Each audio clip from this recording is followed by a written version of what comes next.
And we're live. We're live. We're live. What's good, everybody? It's Ebb and Flow. You already know.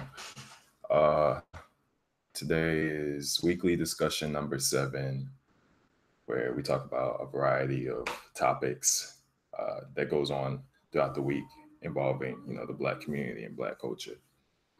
Uh, today, today I'm running Dolo, which is cool. But yeah, I'm rolling Dolo today. Just gonna be talking about the topics, my thoughts on them, um, and just just what I want to talk about. We may get a couple other people in here. I know a couple people hit me up; they were interested, but I know the time kind of mess with their availability. So we'll see. We'll see. So and I don't know if y'all know this, but new camera. I also got a mic if you can hear me clearly. So definitely improvements in both areas. All right, so the first topic we're going to talk about will be the Muppets controversy. So if you were familiar with like what happened, I guess I don't really need these either. Nobody really here. So earlier throughout this week, there was controversy where a writer for Sesame Street was talking about how Bernie, Bert and Ernie, he was basically saying that he's always seen them as gay, and he wrote them as being gay. Um, Later throughout the week, one of the actual creators of Bert and Ernie and like an original writer, I think he's a puppeteer as well. His name is Frank Oz. He basically wrote on Twitter. I got the tweet pulled up actually. Let me pull that up. Okay, yeah. So Frank Oz, he tweeted, "It seems Mr. Mark Saltzman was asked if Bert and Ernie are gay. It's fine that he feels they are. They're not, of course. But why that question? Does it really matter? Why the need to define people as only gay? There's much more to a human being than just straightness or gayness." All right, so like when he tweeted that, Frank got a lot of backlash, even though he is one of the creators of Bert and Ernie. So like I'll read some of the comments people tweeted just in response to that. "Why are they not arguing, just wondering? He said he wrote from that point of view." So then Frank responded, "I created Bert. I know what and who he is." And then someone else jumped in and said, "You may have created him, but you don't seem to realize or appreciate what he meant to thousands of little boys growing up. You digging in your heels and wrongly conflating romantic orientation with sexual orientation with what seems like disgust is abjectly disappointing." So then Frank responds, how odd you see my feelings as disgust." So then another person jumps in and says, "If you aren't disgusted, why do you care so much about this? Come on, Frank, say it. I hate the gays. It's right there, man. Come on, say it. You know you want to." And then Frank responds with, "What?" In all caps, all caps. So that exchange to me, that's wild for one, because all right, so he's the creator, and also I want to mention that Mark Saltzman, he actually doubled back and said that they're actually not gay. What he said was misinterpreted. So that just shows that he kind of shows deference to Frank Oz, and I guess what the for I mean for beginners, why do we even care what some puppet's sexual orientation is? But that just kind of solidifies that Frank Oz, his opinion on the situation matters a lot more. So all right, so for one, why do we care about puppets and their sexual orientation? Why is that even being discussed? Like it's a TV show. Puppets don't need to be doing X, Y, and Z. I get the representation, but if the dude says they're not gay, then I mean, what are you gonna do about it? You gonna get mad at him? Like if they were never created in that way, how are you gonna get mad at him for that?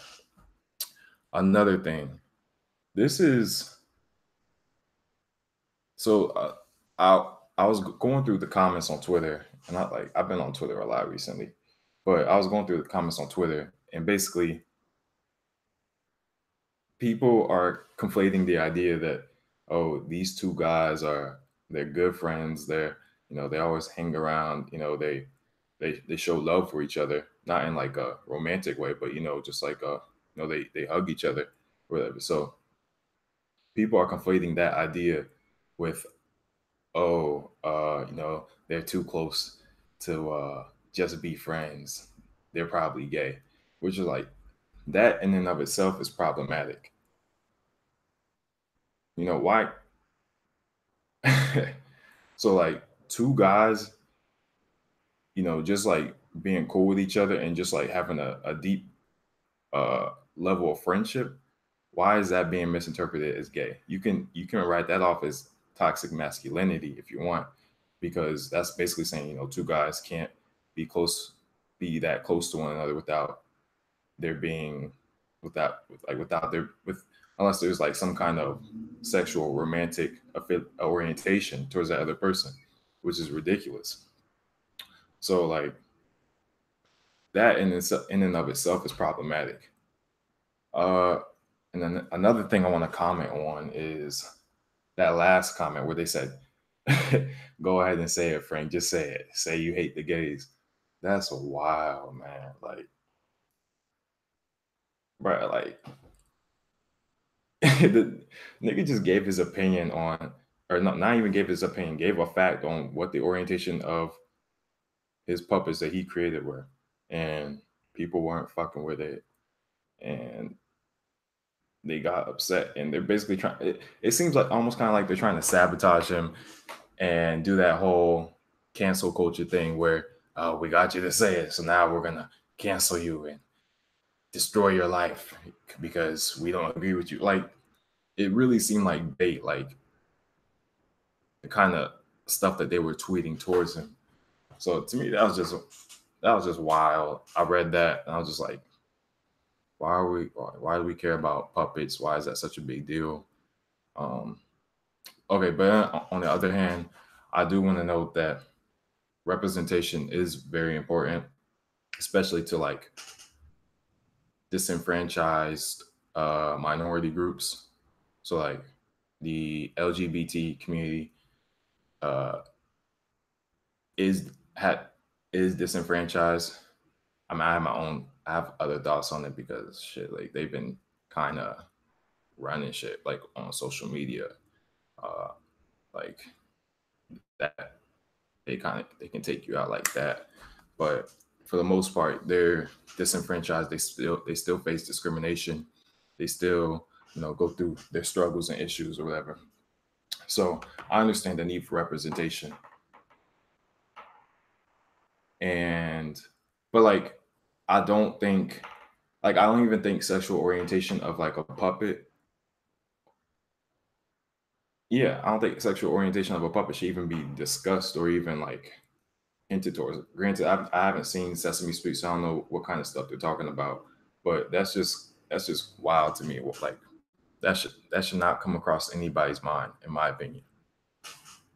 Um, but I do understand the need for representation. Now, if they had like homosexual humans on the show or whatever, like I think that's good representation. But like puppets, like who gives a fuck? Great. All right. So the next topic, because that's all else I have to say on that. Hold on.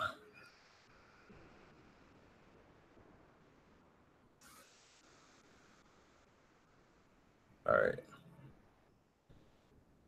Excuse me. Okay, so this next topic, and this is what I wanted to talk about with some of the people I wanted on, but fuck it, whatever. All right, so this topic is about Jimmy Butler. Jimmy Butler requesting a trade from the Minnesota Timberwolves. All right, so basically, I mean, the topic is what it is. Jimmy Butler requested a trade from the Timberwolves. Now, apparently, he there's rumors that he's interested in three teams, which are the New York Knicks, Brooklyn Nets, and the Los Angeles Clippers. With I've been hearing like varied reports where like it says the Clippers are his number one destination, or the Knicks, whatever. So I guess I'll give my thoughts on that, and then I'll give my thoughts on where he should go, and then I'll also give my thoughts on like this conspiracy theory where like he actually doesn't want to trade, but like there's shit going on behind the scenes. All right, so Jimmy Butler, if this is true, you're all wilding. Why do you want to? Why do you want to leave? I mean, no, I understand the Minnesota Timberwolves are y'all got a lot of problems. Y'all have a whole bunch of talent with Andrew Wiggins, Cat, um, but no, but y'all been trading a lot of people too recently.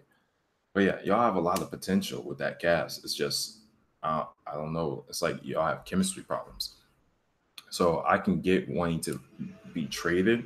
What I don't get is why would you want to go to the Knicks, Clippers, or Nets? You know. Now I've heard there's rumors around going around that Kyrie wants to get traded to the Knicks. Which okay, but like, why that team in general? You know, like why does everybody want to go to, like, I get the New York lifestyle. I guess that might be dope, especially if you got money. Excuse me. But shit, like, why not somewhere else? Or shoot, well, no. I was gonna say why don't you go to Boston with Kyrie, but they don't really need him.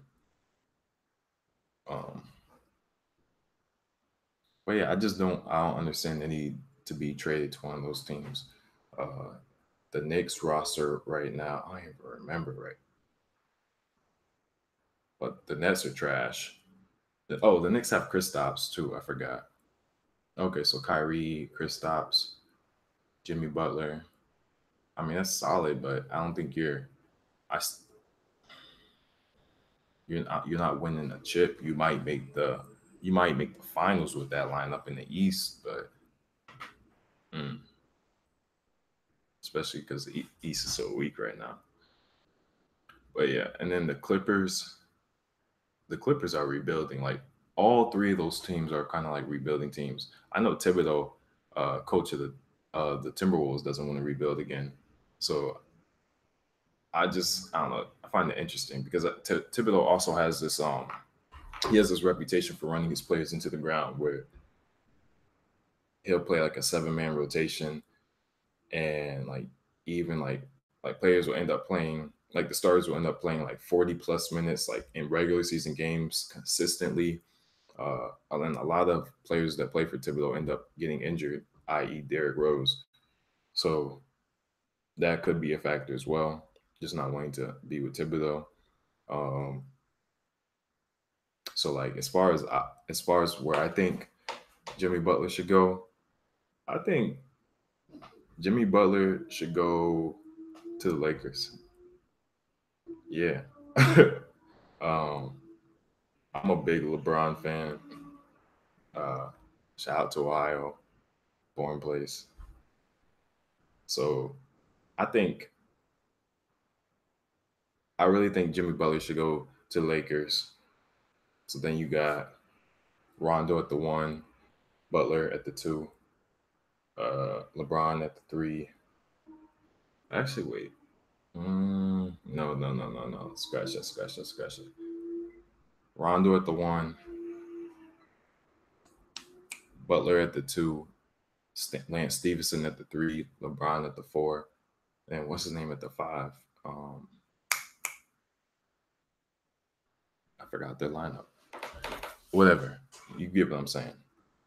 So basically, I think that would be a dope lineup, and they could actually contend for the Western Conference Finals. Though I still think they would lose. That'd be like a good lineup with like potential. Like they could compete for years on end. Why? I know people have a problem some people with like egos have a problem working with LeBron, but you know, you work with LeBron, you're pretty much guaranteed a chance to contend for a ring at the end of the day. All right, so I talked about where I want Jimmy Butler to go. I talked about my thoughts on where he says he wants to go. Um, Now I'll talk about the conspiracy theory behind the scenes of why Jimmy Butler allegedly requested a trade. So basically, there's this. People have noted that Jimmy Butler and Carl Anthony Towns don't really seem to get along, and Andrew Wiggins. Um, Now there are multiple reasons or alleged reasons for why like they don't get along. One of them being, hold on, one of them being that well, first, like, you, if you watch basketball, you know that Andrew Wiggins is playing nowhere near his potential. That nigga looks lazy all the time on the court. Uh, and then Cat, like, he's lazy defensively. Very, he's a defensive liability sometimes. So people are saying that Jimmy Butler doesn't want to play with them for that reason. You know, they lack heart. One theory that I heard though is that Jimmy Butler fucked Carl Anthony Towns' girl. Carl Anthony Towns, he found out later towards the end of the regular season. They kept it together for like playoffs, but then like once playoffs was over, Carl Anthony Towns went to, I guess, the GM or the owner or whoever, and basically said, you know, I want to, either me or him has to leave because I'm not gonna play with this dude. Like, he fucked my girl or whatever. So basically, there's that rumor going around, and only reason I give some evidence, only reason I kind of believe it is for really two reasons. I don't know if I actually believe it, but I think it has some credence. Uh, so for one, Carl Anthony Towns and his girl, they just recently broke up, allegedly. I just be on the internet and shit pops up. So yeah, allegedly they just broke up. For what reasons? Nobody knows. Um, and then the next reason is Jimmy Butler's a savage. He, if you don't know, there was that one pic where Gabrielle Union was posting on Instagram of a bikini, and Jimmy Butler, who's good friends with Dwayne Wade, went under her picture and said "damn" in all caps. So like, it's kind of disrespectful. I can definitely see he's a savage somewhat. So hold up. So yeah, I feel like I can see that Jimmy Butler might do some shit like that. What am I doing? All right, hold on. Oof. But yeah, that's all I'm saying. Um, so I mean, basically saying that, you know, Jimmy Butler, he doesn't actually want to leave, but they're trying to hide this little debacle by framing it that Jimmy wants to trade, and then but then it kind of doesn't make sense at the same time because just recently, what's his name, Jimmy Butler was no, the Minnesota Timberwolves, they just offered like, I think, more money to Jimmy Butler to keep him because like Jimmy Butler, he's only played like 50 something games. If he's gone already after everybody they pretty much traded for him, like Laurie, I can't say his last name, but Laurie, that he's like a rookie. Um, Levine, Zach Levine, Chris Dunn, like those are all good young players with like a lot of potential. So if if they traded what's his name for that, and he ends up trying to leave, that's a big L for the Timberwolves. Though they've been taking big L's the whole career, their whole life.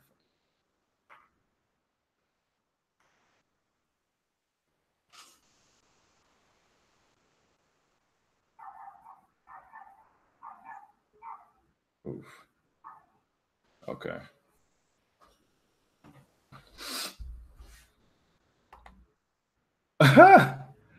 Yo, what's up, Naya? What's up, Fine? Who's soft? Timberwolves?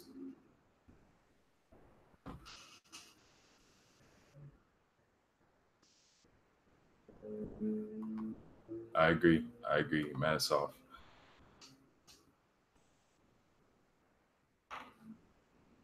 Oh yeah, cat soft. Um, yeah, I still remember seeing that meme of like cat trying to back down DMC, and DMC's just standing there like, "What, nigga?" But yeah, I don't know. I don't know. I don't know what's going on with Timberwolves. They should be a lot better than what they are, but just them, um,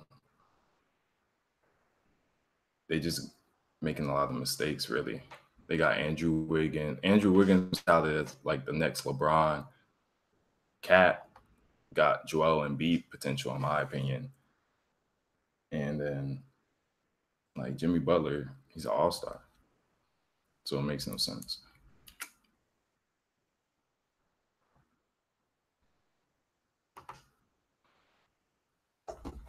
Shoot. All right, hold on. Okay, so I'm gonna talk about next thing I'm gonna talk about is the Kanye Kanye West calling out Drake, Nick Cannon, Tyson Beckford thing. Oh wait, hold up. How I feel about the Clippers, Nets, and Knicks. All those teams are trash. Like why is Jimmy Butler considering the Clippers, Nets, or Knicks when he could go to the Lakers with LeBron? He could go to any other team. I feel like there's something going on like behind the scenes which would make Jimmy Butler even consider going to the Clippers, Nets, or Knicks. And apparently, the Clippers are his biggest, like his number one target. That's a report I've heard. So I mean, I've kind of forgot about the roster that the Clippers have, but there must be something going on behind the scenes because those are all trash teams.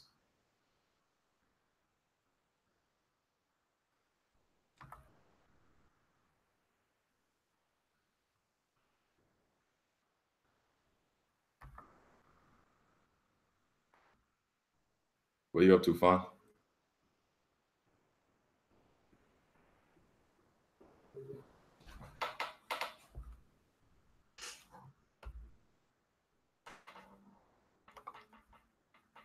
But yeah, I want to talk about this Kanye, Drake, Nick Cannon thing real quick. Now it feels weird talking to myself.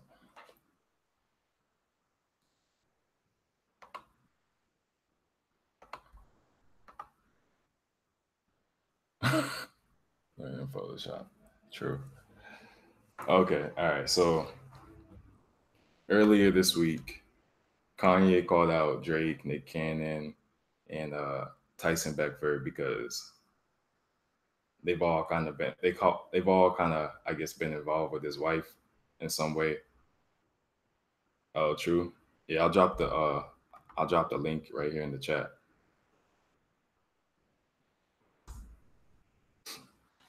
But oh shit, Yikes, I got a text. But all right, so yeah, basically Kanye called out Drake, Nick Cannon, and Tyson Beckford. Drake, his issue with Drake was that Kim Kardashian. It's been rumored, like I guess the past couple weeks, people have had theories that Kim Kardashian fucked Drake while with Kanye or whatever, and Drake hasn't been saying anything. Drake's, if anything, there's also evidence to kind of back up that claim. what with like forgot the name of the song, but you know, the Kiki Do You Love Me? And then the lyrics with that, um, which you know Kanye's taking issue with. He doesn't like how Drake uh, is not saying anything. Drake seems mad petty too, and I don't like how he keeps going after Kanye when Pusha T's the one who ate him up. But yeah. So basically, after that, he also went on to explain his issue with Nick Cannon, where Nick Cannon Nick Cannon essentially said that he basically gave credence to that issue, saying that, oh, I think Kim Kardashian did fuck Drake, and I think that's why I think he said that on Everyday Struggle or something. He said it on some uh, talk show or whatever. So basically, he kind of gave credence to that. So that was his issue, you know, basically saying, you know, show me some respect. You know who I am. You don't gotta say it on air and all that. And then I remember his issue with Tyson Beckford was I remember Tyson Beckford saying a while ago something about how like everything about Kim is fake. I think like but he tried her. He basically said like she's fake. So like basically Kanye is saying he has all these issues with these people, and you know I like how Kanye's approaching it because he's not like I feel like old Kanye would have spazzed or went in or create this huge debacle, but it seems like he's really matured and that he's actually, you know, saying, you know, listen, I can't, even though I've been trying to get in contact with y'all, we can't talk on the phone. So, you know, I'm going to do this through social media, but I'm going to be respectful about it. I'm going to be a man about it. You know, we can talk about it, but don't keep throwing my wife's name out there. And yeah, for me, I respect that because yeah, I mean, first of all, that's your wife. You know, you gotta defend her regardless. And then, second of all, yeah, why are these other men talking about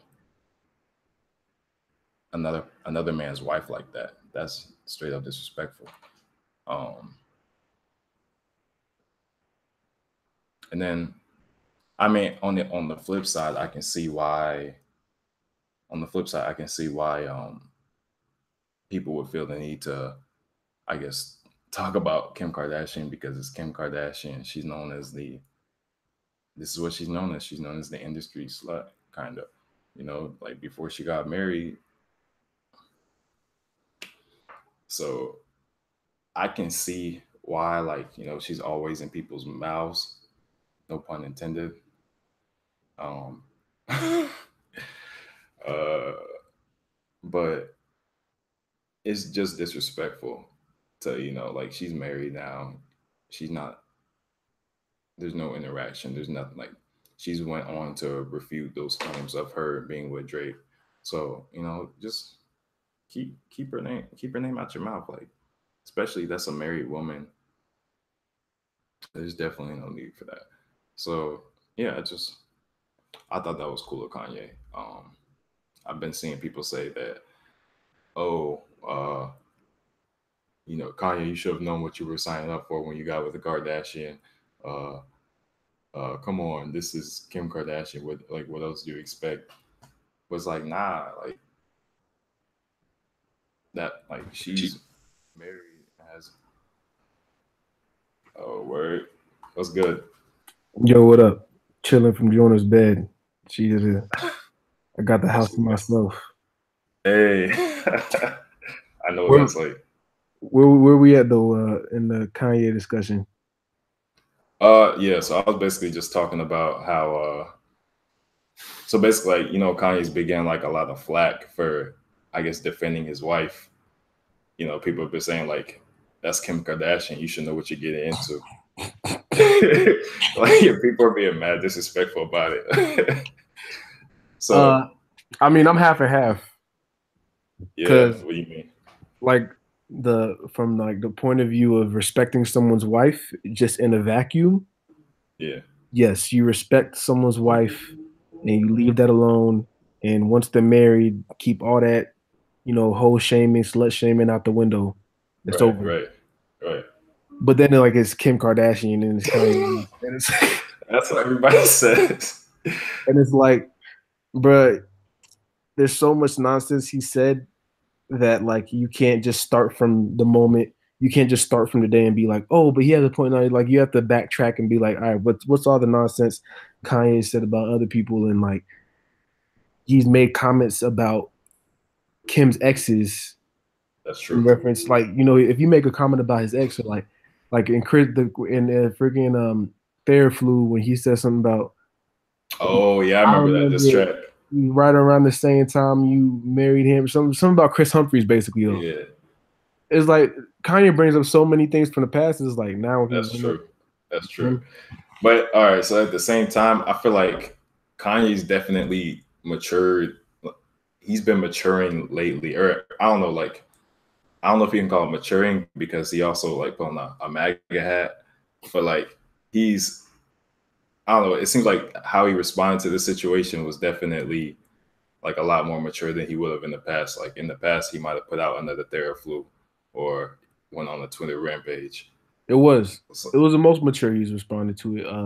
And then there's the Drake camp where he has a good point with Drake where if there's rumors about it, then dispel the rumors instead of staying quiet about it. But because then again, they're Drake's on just Rocky chilling. Ball, right? But Drake has selective beef where Drake decides when he wants to turn his beef button on or off, and Right. like he'll drop a line in the song like "Don't come around me with no 350s on" and all that stuff. And it's like, well, when did we actually start the beef? Like, are you confirming that was beef or like what's the deal? I'm saying, yeah. So Yeah. from Kanye's perspective, he's just like, bro, I ain't trying to have beef regardless. I'm sorry for any confusion I might have caused. I didn't mean to show Pusha nothing. I didn't mean to show him. And this is what it is. But now he's got, I don't know, he's trying to be good Kanye. Whether it's I'm wondering. or not, he's trying to be the good Kanye again. So I get it. Yeah, yeah, yeah. I mean, I get that point. You know, it's Kanye and Kim. It's hard not to talk about them. And honestly, I'm kind of wondering, like, does Drake actually have something on Kanye? Because why isn't Kanye responding in like a more disrespectful way? Like Kanye did a whole bunch of stuff like apologizing to Drake, doing all this other stuff, and Drake's still not dispelling the rumors. So I mean, I don't know. It's Drake is I just first of all, I don't think Drake is savage enough to have something is getting with him on Kanye. I just don't think he has that on his butt. I mean, I know of someone personally who had a friend who got flown out by Drake and oh shoot. kissed him on the neck and he giggled. So any nigga that's getting kissed on the neck and giggling when you fly out a chick, I feel like doesn't have savagery in them. Like it just doesn't Right, work. right. No, yeah, yeah. Even though he says he's a light skinned nigga, but still, what do you say?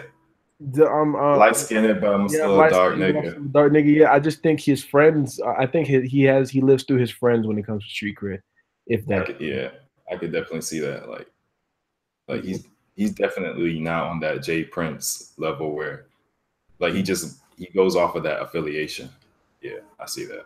Yeah, but as far as like the possibility that he got with Kim, I'm gonna say that's hard. I'm 90% positive that if anything, maybe they had a thing before Kanye, but I don't think it was Right. anything during the marriage. Yeah, I agree with that. Yeah.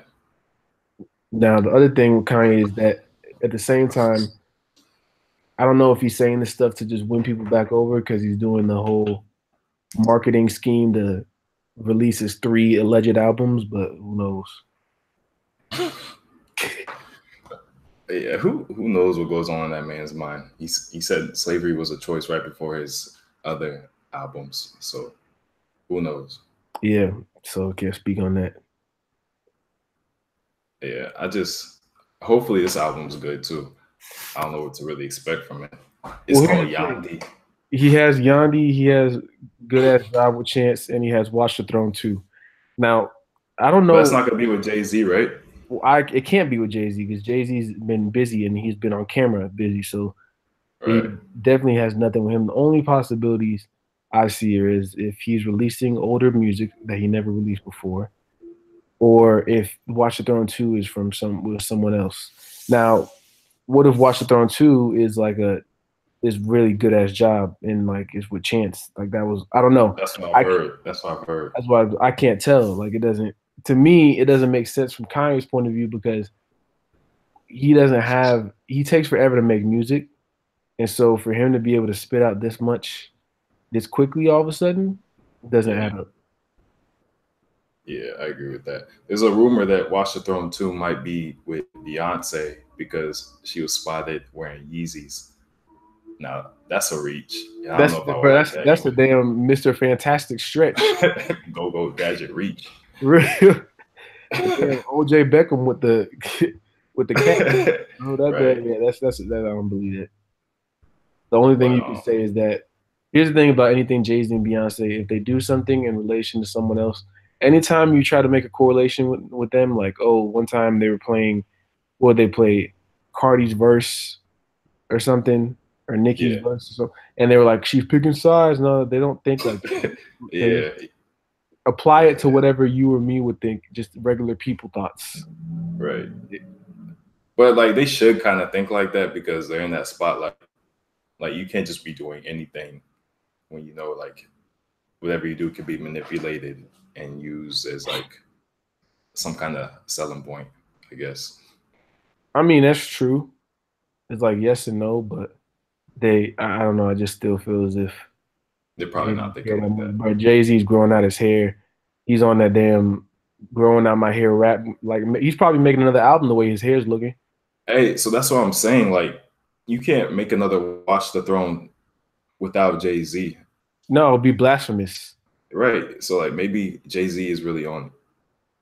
I hope so. I don't know. I don't think Jay-Z they're on tour. Like I'm talking about full-time tour and they have like 4 children. Like what is it? Is it the triplets that they had or twins? They had twins. So they have 3 children and they're on tour. Yeah. I don't see in what universe an album comes out of that. Yeah, I feel that. Like world tour too. We ain't talking freaking show at the Ritz-Carlton or something like that. We're talking stadiums. Yeah. I mean, I don't know. Watch the Throne 1 was like so good to me. So for him to make another Watch the Throne without Jay-Z, that's just like a side eye. Like, you can't be doing that. Yeah, and I think we also this is the thing about us as people as consumers is we trash anything in the moment and then whenever time passes by, you miss it and regard it in a higher light. Because I feel like when Watch the Throne 1 first came out, there's a lot of people who were like, this is trash. This is trash. Everything was trash, right? Like Ham was trash, all that. Now when you go back and look at it and just put on your headphones and just listen to it in isolation, you enjoy it so much more because it's not critiqued in the light. It's not like, this came out yesterday, let's judge it today. And that's the thing with reviews. Like that's why I stopped. I hate Pitchfork because they do microwavable reviews. An album comes out, you don't even get to sit with it. And 3 days later, they're already, and we feed into it because like you look up, but like they're shoving this number into your face. Every J. Cole album on Pitchfork is below 7.1. That's blasphemy. Why he called them out. That's blasphemy. Yeah, that's why he called them out on that one song, "Everybody Dies." Like, I forgot exactly what he said, but basically, like, Pitchfork is like for white people. You know, y'all, the hood doesn't, I guess, mess with y'all. Yeah, shout out. Something's fake deep. If the Pitchfork rappers fake deep, something. Yeah, something along those lines. When I hit more rappers, it was that sequence. But yeah, it's trash. They did it to him. They do it to Wale. They do it to. Wale deserves it. Yo. Well, this is the thing with the Wale conversation. Man. Wale conversation is a whole nother one to be had because. For real. Wale to me is like he's literally the Kevin Durant of the rap game. Nah, I don't even think you can make that comparison because Wale's not good, bro. No, Wale is good. Wale's good. I've gone back and forth about Wale in my head. Wale has gone from forced to good to, well, if you listen to it, like I think Wale gets messed up because he has unconventional flow. So he says these things and doesn't care to like rippity rap rhyme it all the time. Like, Yeah, because here's the thing with it's Drake. called the go-go flow, right? It's called what? No, I was like he does like that go-go rap, like that. Yeah, DC. yeah. Like, and the thing is, GoldLink does the same type of thing. Yeah, It's that DC area thing where like they're not really here rhyming words rippity rap. Like the thing is like the reason Drake is good and the reason he's consumable is because everything he does is square rhyme scheme. You know what I mean? Out like a right. light, took a flight, out for the night. Seven like Simple, right? Yeah, simple ass rhymes, but like yeah. So his it's a pattern. it's patterns. He's all about the patterns. He's literally like a test like a what's it called? Te- I forgot what a tessellating, like a tessellating pattern where everything just fits and it all like so that's what Drake. Then what Yeah, Kendrick does is that he does that same thing except he doesn't keep it for more than 2 bars, so just keep flipping and like you it's like watching a gymnast. And then what Wale does is like flowetry, where he'll use a bunch of slant rhymes. And he'll say things like divine to the night, and if I come around, then we are around and we try to surround ourselves with gerunds and heron and you're just like, why did you say gerund then? Like, why did you just not keep with the around? And so it's not for everybody. It's really not, but it gets yeah, called. My issue with him, where I think he's literally trash, is the beats because he does all that and he doesn't layer it over good beats a lot of times. right, And his right. like freaking The Gifted was just you could just ball it up and just put it in a hot garbage can because to me everything on there was from a beat standpoint was kind of basic. But like Yeah, if you listen to Free Lunch, he that tightens up with EP, that a little right? bit. He tightens up, in my I opinion. didn't. I listened to the whole because that was an EP, right? They just came out. Free Lunch. Yeah. Yeah, I listened to like I only listened to the song with J. Cole, and like on that song, like J. Cole out rapped him, so I just lost interest. Well, that's because he also he does this to himself all the time too, where he invites J. Cole to the party and it's not fair Just to don't do him. that. Yeah, I talk about this with my brother all the time. How like every time Wale has a feature on this track, he gets washed on his own song. But again, it's because J. Cole, Wale, Wale is able to do it, but he doesn't want to. He does it. He sticks to it, and that's what I respect about, I guess, is that he sticks to his gun so much that he's not doing the J. Cole flow. Because J. Cole knows how to. Watching J. Cole flow is like it's Wale versus J. Cole is like Tim Duncan versus Kevin Garnett. Like where Wale is Tim Duncan, and you're like, okay, I know what you're doing. I don't know, or even forget Tim Duncan, Pau Gasol in Kevin Garnett, where you're like, Pau Gasol is good, but like you don't look at him and call him good. You don't call him like if you're talking about who do you want to be your starting forward in the All Star Right, game, Kevin right, Garnett, right. Pau Gasol, you're He's not picking Kevin Kevin Garnett Garnett and their primes at least. in Their their primes, primes. yeah, because Pau Gasol like he got the weird jump shot. Like it's not like his jump shot's pretty, He's soft. He has that reputation for being soft and all yeah, that. yeah, Like yeah. It's floppy. It's not the prettiest thing to watch. Like there's a lot of players who make All Star games, but they're not like you're not there to watch them. Like LaMarcus Aldridge, right. same thing. If Yeah. LaMarcus Aldridge is an All Star game, you're not looking and you're saying, bro, put him in. I need to see him. He doesn't have any He's a tricks. good player. He'll give you like your 22 plus, but they're not You're like trying to see. You're trying to see like, remarkable. yeah, you're trying to see the Blake Griffins. I want to see as much as Blake Griffin hasn't been an All Star. I want to see him in the All Star game any day over any of the whatever power forward you fill in at the time. So Right. that's that. And that's the same thing with Wale and like any other bouncy rapper, like a J. Cole, a Kendrick, or Drake. They're all bouncy with their raps. They got the flows to go with it. Wale just chooses. He's such a poet. He chooses to do poetry on raps a lot of times, and that's not what sells on the radio. And then he Yeah. also does the singing thing sometimes, and that's also not it. And then I guess another thing that annoys me about Wale is that he's always complaining. It's like he's always complaining like, oh, I I should have more notoriety. I should have more fans. This song should have done this. This album should have done that, whatever. And I think he one time said like, there's colorism at play because I'm not good, or I know because I'm not like getting that acclaim. So it's just like, shut up. Like Kendrick Lamar is the same color as you. He's the best rapper in the world. Well, the thing that Wale messes himself up with is the industry reputation. So he has a bad reputation amongst everyone else in the industry. Therefore, he's just not getting the same play, and it's as simple as that. You know, it has nothing to do with colorism, in my opinion. Like, I mean, there's only two light-skinned rappers out of Drake and Kendrick. I mean, Drake and J. Cole. Like, I don't know any other light-skinned, like G Herbo. I guess if you would throw it. I'm pretty sure Wale's on that same level as G Herbo anyway. Yes, I did. So to me, like, there ain't no light-skinned rappers out there that are taking up the spotlight.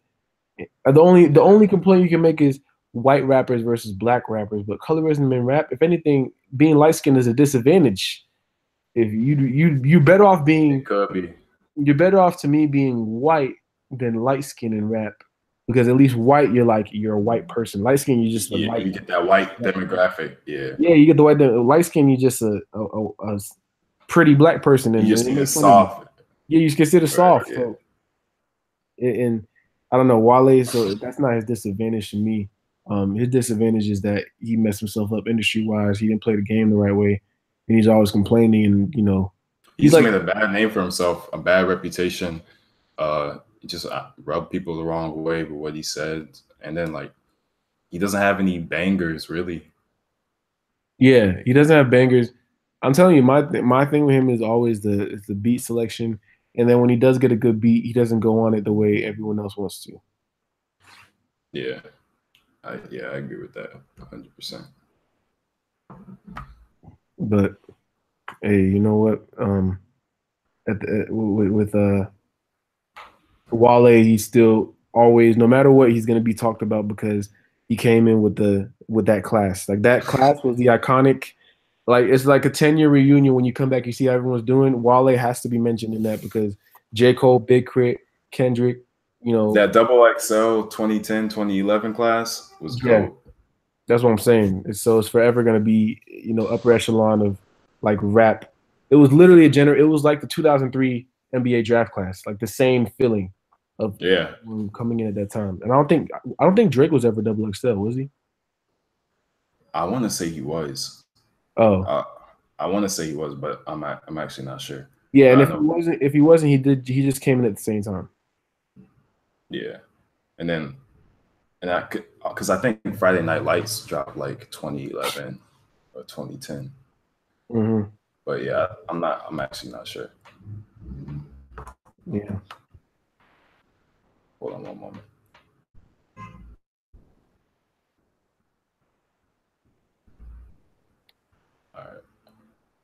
All right. So, have you heard about what Cat Williams said about Tiffany Haddish?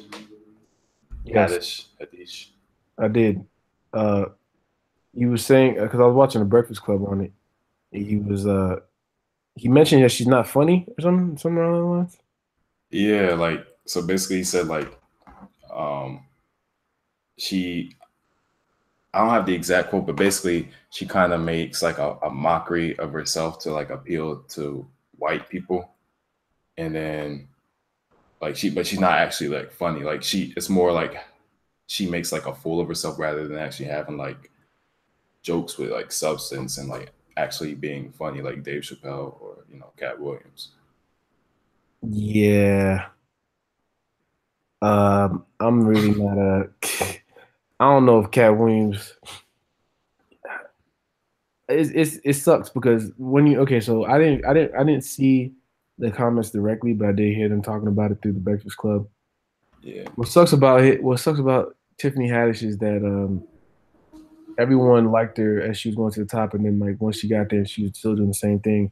People were like, oh my God, I chill, and it's like, what do people want? And then you have the Cat Williams of the world, who were supposed to be supportive comedians within the community, bringing her down for whatever reason. Like she didn't do nothing to him, and it's just weird.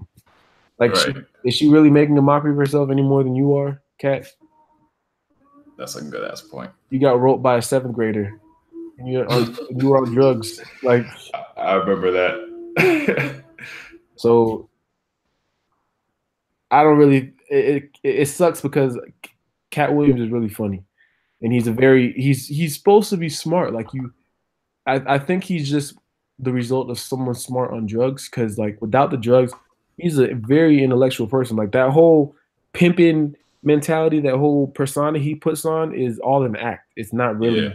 He's not Right. really that accentuated of a human being because so technically his act of that whole being a pimp, that is detrimental to the black race as well. Because you like, bro, you're literally being what the people think a black person is, a pimp wearing green suits and permanent hair. The thing is, people like to compare Tiffany Haddish and Kevin Hart, saying that like they're not actually funny. They just like they do a lot of theatrical stuff to like just appease to like that white audience, that white mainstream audience, and just get those white bucks so they can become like elevate their platform. Whereas they say Cat Williams is actually funny, and he also makes like more jokes, I guess, towards like more relatable to the black community. So, and then go ahead? I was gonna say Cat Williams doesn't deserve to separate himself from that category of Kevin Hart to me. Because Really? I the thing is with Kevin Hart and Cat Williams, they're both slapstick. They're not sitting there making you think with political jokes. They're telling stories. And the funny thing about them is their actions. Like they're both little and they're very active. And Kevin Hart's funny in interviews. Like he's funny conversationally, but his comedy gets old when he's sitting on the stage. But they're not Chappelle level. No, yeah, hell no. Like Chappelle can sit with his hands tied behind his back with just the microphone and still make you laugh. No, I mean I say that to say no extra, appendages swinging around and Yeah. and no persona. It's just no persona, it's just him. Jokes. Just social commentary jokes. Yeah, they make you look at it like, damn, I never thought of it like that. Yeah. Yeah, I can agree. I forgot. I was talking about Kevin Hart, Cat Williams, Cap. Dang, yeah, I forgot. But basically, I was saying Kevin Hart and Tiffany Haddish, they kind of get like, they both rose to fame really fast, and they're both like mainstream now, I guess. Oh, so about the Breakfast Club, did you see that with Kevin Hart? Oh yeah. He was going in defending Tiffany Haddish for her life. Yeah, what'd you think about that? It was it's a better side of him to see than the whole. I felt like it was a gut punch to the when he cheated. When he cheated and he was a victim, he played like him. Right. And, bro, these niggas playing the victim after cheating is amazing. I need to take notes. The Tristan Thompson game where Tristan Thompson basically cheated and cried in Chloe's hands and Chloe's arms. Like, what do you need comfort from her? Right. And then like, what was it Kevin Hart said after he cheated? He was like basically boosting himself up, saying like, well, not many men can go on a radio show and admit what they do, but that's what I'm willing to do.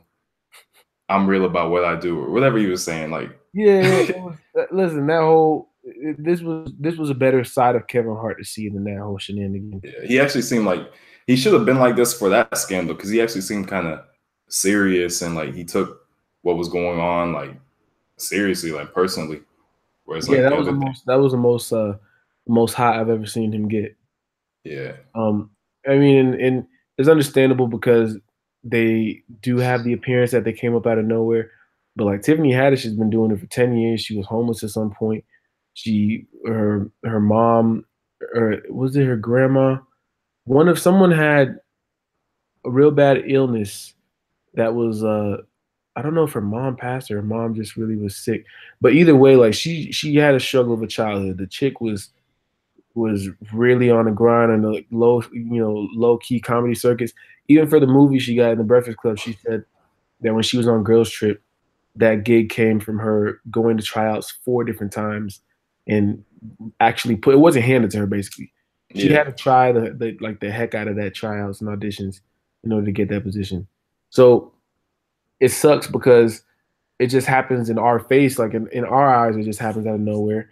Like this whole, it's like there are some people who do come out of nowhere, like certain artists and musicians and stuff like that. But then there's also the ones who you're like, nah, they've been doing this for a while. Like Tiffany Haddish, Tiffany Haddish has been in the game for like 10 years.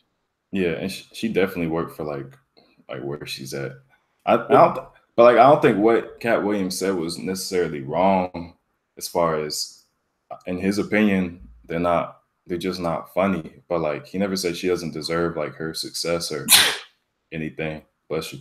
Thank you. Or anything, but like basically like, you know, she doesn't make any funny jokes. She's not good at stand up. She's just like, she's a good, I guess, movie personality that you like, kind of like Kevin Hart, where you just put him in a movie and he's that funny person in the movie. And I don't think she's great at stand up either. Like I've watched her stand up and you know, she overdoes the whole crass humor thing from a woman's perspective and all that. I'm not a fan of when women try to like be on the same level as men. Like, man, I thought it suck my pussies. Like, that's not becoming. It's when it's her, like, you know, her movie persona is what it is. But I guess the thing with Cat was that it almost came off like he was insinuating that, you know, whether or not he means it straight up, that's another story. But like, it just seemed like he was insinuating, hey, this chick is, you know, all right with this, like that she's not that great with this. Or that she doesn't deserve it is what it was. That's the vibe that people got from it. Yeah, and then they also, like, I think shortly after that there was a picture of them like taking a picture together, and he was like kind of like bowing at her feet or whatever, or something. They took some kind of like picture where it seemed like they were cool. So I don't even think she took it personally as well. Really? Yeah. Mm-hmm. I mean, she didn't take it personally from the Instagram. I mean, from the Breakfast Club interview, she was very forgiving and understanding of it, and almost in a joking way. But I think she's just happy to be there. Like, yeah, that's the thing. That's why you can't even get mad at her as a person, because she enjoys a moment, doesn't take it for granted. Right. Yeah. And a lot of people do the opposite of both. Yeah, that's a good point. Have you heard about that Vontae Davis thing? No, what is it? Forgot what team he plays, but all right. So NFL, Vontae Davis, he quits during halftime. Oh shoot, that was it. Yeah. Let me bring it up real quick. But basically, they have a game, and he gets taken out of the game, and it's halftime, and then he goes to the locker room to shower, and then he quits the team and retires. He played for the Buffalo Bills. I'm gonna have to look this thing up. Hold up, Vontae with a V. Oh, Vontae. Yeah.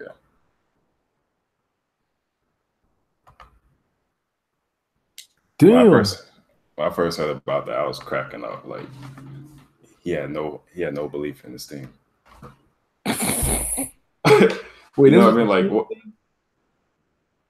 This was a what? This was a team thing, not like a personal thing. It might have been a personal thing, but like for me, if I'm seeing like why would you retire in the middle of a game? Why not wait till after or like before? why play the game, suit up, and do all that stuff? And I just feel like he was playing the game. They were losing. He was like, damn, like I don't want anything to do with this. And maybe he was already thinking about retiring. And so he just left and then decided to retire. He texted his wife, Megan, babe, I'm done. I'm retiring. And she calmly asked if he wanted her to meet him at their house. A while later, he talked to his brother, Vernon, tight end with Washington. Vernon was emotional and surprised, but he's always supported every decision I've made and understood, Davis said. What the freak? Yeah, so apparently they were losing 28-6 at halftime. So I could see him just being frustrated and be like, you know, F all this. I'm retired. They could have just picked new teams if it was that kid. Bro, that is, I mean, I don't know. I guess in his head, he signed a $5 million contract. He must not care that much about the money because NFL is not guaranteed unless you play the games, right? Like, yes, you have to play the games. I think you get some amount guaranteed, but you don't get all of it guaranteed. So he played 2-3 games this season, whatever the amount guaranteed is. He only played 3 games of that. Yeah, that's wild to me. I'm surprised it didn't blow up more than it did. I'm surprised Twitter didn't take over with it. I think it was hot for a second, but like, you know, people move on so quick now. But that's what I'm saying. Like any other time, this would be a huge story. How did this one? I don't know how this one went under the radar. Yeah, I only heard about it because someone at work mentioned it to me. But yeah, and I'm sure there were other factors for why he quit, like, you know, his health or whatever, like, you know, stay away from injuries and all that other stuff. But I'm just saying, for you to quit in the middle of the game, for you to decide to retire in the middle of the game, something happened in that game where you're just like, I'm done with this. That is wild. I ain't never heard of that before. I'm trying to look up to see. It says he explained why he retired, but there can't be a good explanation. He explained it? You just said he was damn. I want to see Shannon Sharpe on Vontae Davis retiring at halftime. Everyone knows the 5 senses. But what if we told you? Let me see this video. We can't fully describe it. But we call it the 8. You can't hear my audio, can you? I can. Oh. I like, what are you listening to? Wait, is there a copyright infringement? Bro, I only got like 30 subscribers, so they're not even gonna notice. Hold up. Grandfather had hogs. We had chickens. I was in 4-H. I went to a county fair, a goat show, and a cow show. And I've never seen or heard bleat like this before in my life. Never. I've seen guys quit in training camp, Skip. Guys have been, 12, 13, 14 plus years. You're practicing 3 hours a day. The old way to play, not now, but the old way. Yep. And you don't want to do it like, no. Normally, Skip, when a guy reaches this conclusion, he says, you know what? I don't want to lift this heavy ass weight anymore. I don't want to eat like I've been eating for the last 10, 15 years. I don't want to condition like what it requires me to go out there and compete at my absolute best. They do this in the off season. They don't do it in the heat of competition. Sure. But if you remember last year, Skip, Miesha Tate sat right there. And she said, you know what? It came to me in the middle of the fight that I was done. She said, I hated that it happened that time, but I had to keep fighting or I could have seriously been hurt. Vontae Davis, I commend him, Skip, because we said, you know what, man, that guy's just stealing money. And I know some other guys that have quit. They quit mentally, but they still showed up physically. He was in a place that he says, you know what, I don't want to do it anymore. Now, Buffalo said, I wish you had told me that earlier. Skip, he didn't just come to this realization yesterday. If you remember, Indy cut him, was it last year? So this was here, this was brewing. Now, maybe he's like, if you watch the footage of it, the Chargers were scoring touchdowns. There's not a Buffalo defender in sight. So Vontae Davis said, hell, a lot of you guys retired. Are you seeing what I'm seeing? I'm just man enough to walk away from it. Skip, when you get to this point in time, I was talking about this last night. When you reach this point, you know what you do? You walk into the locker room, you throw your uniform in the middle of the clothes, you take a shower, you get dressed, you look around because you realize I'm never coming back in another locker room again. You do some out. I've never heard it. I'm like, I'm reading Twitter, it's coming up on the thing, it's coming like Vontae Davis, retires. I'm like, how did you retire? How you retire during the game? I've never, ever heard, and I've shared some stories and I've heard some stories, but this might be one of the strangest stories in my 14 years of playing and being around it for another 15 years that I've ever heard in all my life. He's so dramatic. I'm with you on this. I have zero use for and zero respect for Vontae Davis saying no Moss at halftime. No Moss. If you wanted to do it after the game, if you wanted to do it today, I'm fine with that. Because this was predictable to me if you look at his recent history. I don't think his mind or his body was into what was going on the football field yesterday, and he knew it just like Misha Tate said she knew it. So let's look quickly back at his career. He was the 25th pick in the first round for the Miami Dolphins, and he was basically a bust in Miami. Yes. And they traded him to Indy, and he sort of found himself. He's found a second home and a second life in Indianapolis. And in 2014 and 2015, he made the Pro Bowl. Yeah. And he got his money. He got $20 million guaranteed. He has made $54 million for his career. But right on schedule last year, he tears his groin early in the year. He says he needs surgery, which he did. So he had surgery. And Indy said, we are out. Right. We are done, and we cut you at the end of the year. And I'm pretty sure he's thinking, am I done yet? Like, is this it? But Buffalo calls and says, hey, we'll give you $2 million more. And on top of the $2 million guaranteed, we'll give you $50,000 a game that you make the 46-man roster. So he's thinking, I don't know, it's pretty easy money, right? And they gave 1.5 to sign and $2 million fully guaranteed at his base salary. All right. That's $3.5 million. Okay. So he's saying, what it was. This is just like easy money, right? Stealing. Like stealing money. Yeah. But you still have to actually play football. Right. Not ready to play yet. He was not healthy coming off his surgery. What happened in training camp? He could not play. What happened in the season opener this year, the first game? He was inactive. Right. And what happened right on schedule? Buffalo, probably the worst team in the league. Right. They have so many injuries at corner and safety. They had to play him. They had to play him. And not only did they have to suit him, they had to start him. And what happens right away in that game? You saw it. Yes. Mike Williams gets wide open and victimizes this guy, Vontae Davis, the former Pro Bowler. He's ashamed that he's just getting lit up because he just doesn't want to play anymore. He doesn't want it. Okay, so he should have stopped, but he's trying to steal the money. Yeah. And guess what? They yank him after the first touchdown pass. It was a 7-0 touchdown pass to Mike Williams. They yank him and they bench him. And he's saying, what do I need this for? Right. And I'm sure he's overreacting. And from his post, his Instagram post or whatever, it looked like he was kind of trying to apologize between the lines by saying, he never said I shouldn't have done it. All right, wait, let's not play the whole video because I don't know if maybe I will get a copyright strike. Hold on, let me take it. I got caught up watching it, but man, this is the thing. I don't know. Funny, I'm torn between the two because, like, I know with something like that, you understand that you're not ready for, right? Because now I got perspective now. When it comes to like not being ready for it, we all know the feeling, but why should we also feel bad for someone taking money from a league that literally takes advantage of everybody in the world? Like, bro, that's what I'm saying. When there's money on the table, you go for that crap. Take that, yeah. They're willing to pay you, especially in the NFL where they don't. Any organization where they don't really care about you, you take that. That's what I'm saying. So for me personally, I couldn't care less if it was like you knew, bro. If I came in with a broken toe and someone was like, "You want $5 million to play?" I'll be like, "Yeah, my toe's good." Yeah, right.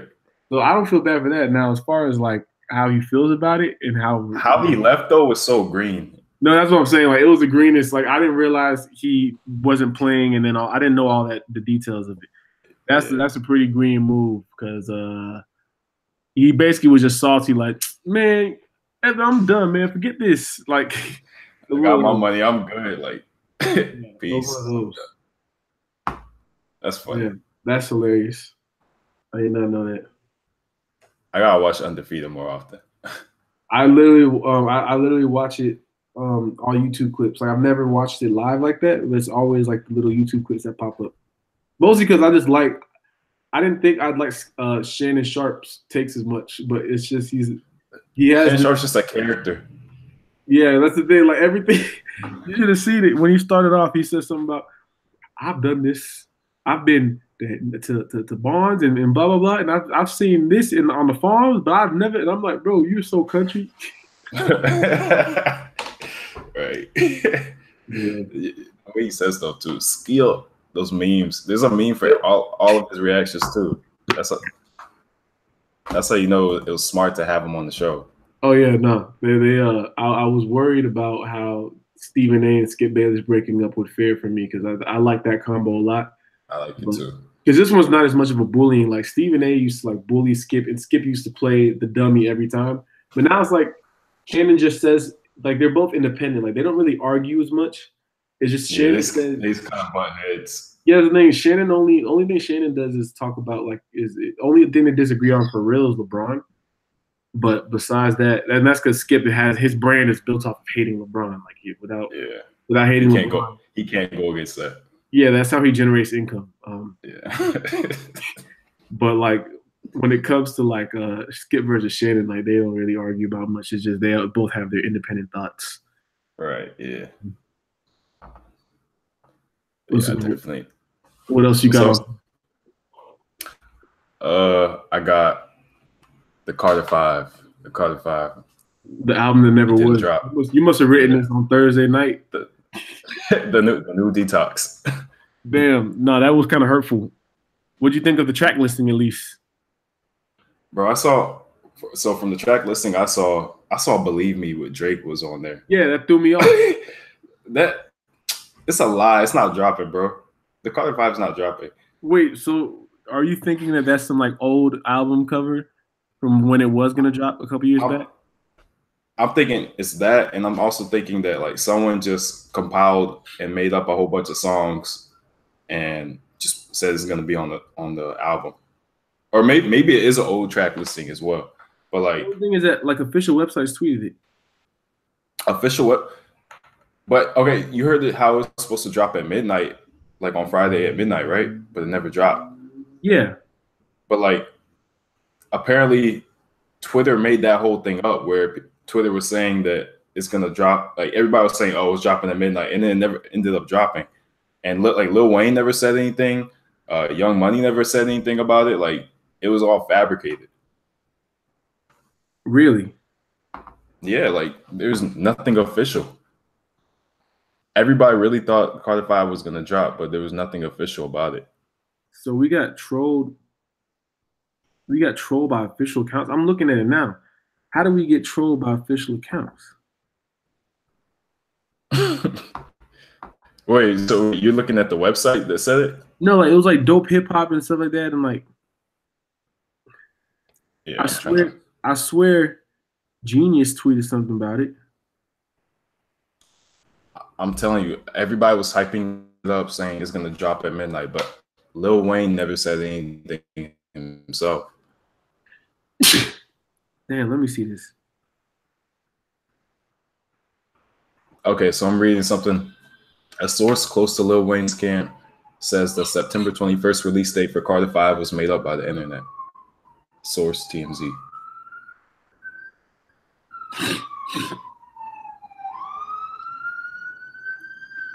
All these like blue check accounts are tweeting it. What, the Carter 5 dropping? Yeah, I don't know. Damn, that's crazy. But how do you? What are your expectations for the Carter 5? I thought I was gonna be underwhelmed, but pleased. Like, I was gonna be underwhelmed because Lil Wayne tracks have for the past 8 years have just been underwhelming to me. But pleased that he's still putting out music, and I was gonna bump it either way. You know, like Lil Wayne tracks are some of the, like he has so much leeway with what he drops because you are listening to your favorite artist as a child.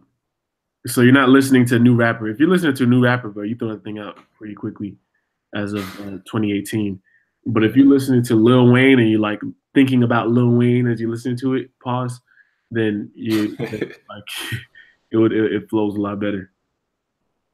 Yeah, I mean, I feel the same way. Like you're looking forward to a Lil Wayne album, but at the same time, it's like all these old rappers, they're not like the quality of the music it's not gonna be as respected or appreciated in this time of today, like the SoundCloud rappers. Like the only rappers that are old still putting out like music that people still like, I would say are maybe Kanye, Gucci Mane.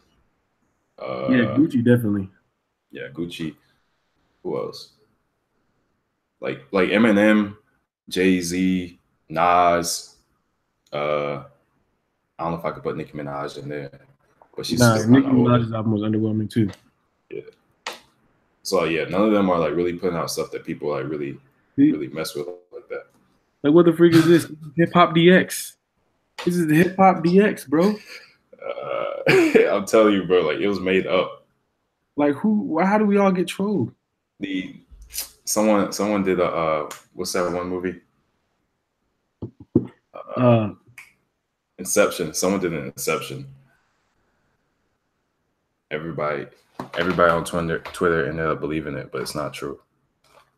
Like, who made the junk though? I don't know.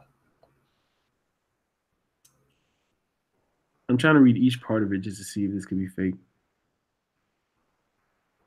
Like, now I see somebody saying the Carter 5 is dropping the 28th now. Like, where y'all getting this information? Bro? This is complete and utter trash. And this is why Twitter is an echo chamber. People just make up stuff and then it gets retweeted as fact. And people, that's wild. Yeah, I'm kind of pissed now. And I just thought he was staying quiet about it because the word got out. Damn, this is trash. Well, I guess that's that for that. Yeah. I'm trying to see because he did nothing on his Instagram, on his Twitter account. The last thing he said was "Go Pack, go" for the Green Bay Packers. Oh, right, he's a cheesehead. Yeah, I didn't even know Lil Wayne was like active on social media like that. So like, if he said something about the album, like we would know. Yeah. But yeah, I was disappointed. Did you end up listening to that Jogas Wave? I've listened to 2 songs so far. So I haven't even gotten into it enough to comment on it. Did you finish it? I haven't finished it. It's like my only gripe about it, like there's 24 songs on the album. It's too much. But from what I've heard, like it's really good. It's pretty good for what I've heard. Like I enjoyed like the first 6 songs I thought were really good. Yeah. The thing is, I realized he had a Drogo Light from last year. But I think that was when he was still with Atlantic. I think I ignored that one just because I knew he wasn't gonna. I knew he wasn't gonna do anything with it. All right, Cardi B and Meek Mill are also with Atlantic, and I think Wale just joined Atlantic, or was he with Atlantic? I don't know.